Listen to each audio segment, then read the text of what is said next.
یعنی این تست دنده برنجیه. حالا ما یه دنده سالم داریم که وقتی دنده برنجیش هم عوض کردیم میندازیم بازم توی دنده ها خرد میکنه.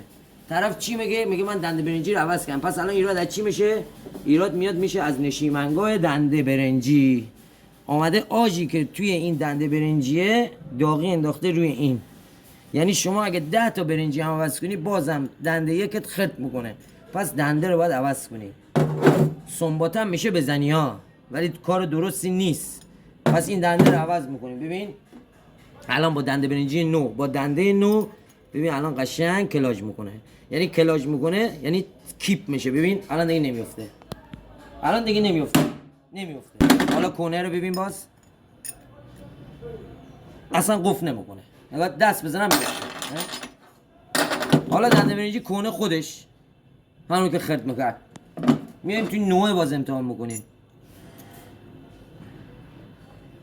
ببین توی این هم حتی قفل کرد، ولی نباید با کونه ببندی، با همون نوعه ببندی. پس ایراد از دنده برنجی نبوده که خرد میکرده. تو اگه این دنده رو بیای دنده برنجیش هم عوض کنی بازم خرد میکنه، چون اینجا داغی دنده برنجی رو اینجا افتاده. میشه اینو سنبات زد زبرش کنی که بخواد این بهش گیر کنه، ولی مقطعی یک موقع دوره همون آش همون کاسه.